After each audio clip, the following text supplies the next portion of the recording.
Hey there, I'm Rachel, and today in this video I'm going to be showing you how to create this beautiful stained glass flower vase that's made out of watercolors. You'll be able to hang it up in your window and add a little brightness to your life, because we all know that right now things are looking kind of bleak, so a little bit of extra color would probably be really nice. Now, everything you need is going to be included in the kit. The kits you can pick up at the Art and Hobby Center. All you have to do is check the description down below and it'll tell you the times and location and even the price. So let's get started.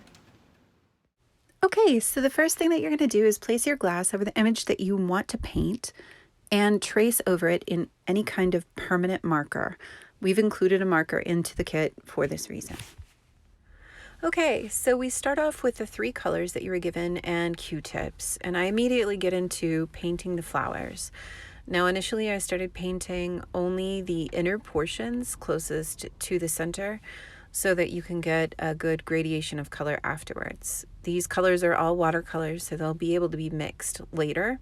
And here I'm adding my second color, which is blue, which I know will be making like a purple color. As it dries, the colors do get a little bit more vibrant and a little bit prettier. So you can choose any 2 colors that you want to put on.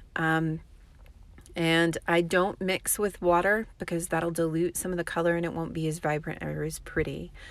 Now going through, I started with all the flowers and I did yellow on some tips just to show you the difference in color, and then I did also some really nice purple and red is what that ended up with. Whenever I mix them, I'm trying to use a different Q-tip so that it'll take out the color of other stuff. Now right here I went ahead and mixed green into one of the additional cups that you're given by mixing yellow and blue, and I made a green color for all the stems and leaves. And then I'm adding water onto the actual vase portion just so that you can see the colors will spread quite a bit and you can mix them together by just drawing down the line with the Q-tip. Then finally I put a whole bunch of water on the outsides because I would like the colors to be a little bit more diffuse, and I'm putting on only blue and yellow so that it's green in the background. If I used red, I felt like it would have been too much, but you can feel free to use all the colors you have to give that background a lot of color. Now I feel like you'll probably watch this a few times over, and it does take a lot longer whenever this isn't sped up. This is about a lot quicker, but yeah. So this is the final painting after it's already dried, so you can see that the colors got a little bit more vibrant. You need to put a back over this, and you can take the piece of paper that you were given and tape it into place so that it stays on the back, or if you like for the sunlight to shine through it, you can just leave it open in the back and hang it up in a window, and you'll be able to see the flowers, but they won't be quite as vibrant because this is still see-through for the whole time. A couple of tips is that and I mentioned it once in the video, don't use water whenever you're doing your paintings because the water will dilute this and make this a little bit less vibrant. You can see right here how the colors aren't quite as bright as they are in the centers because there was no water used in the centers.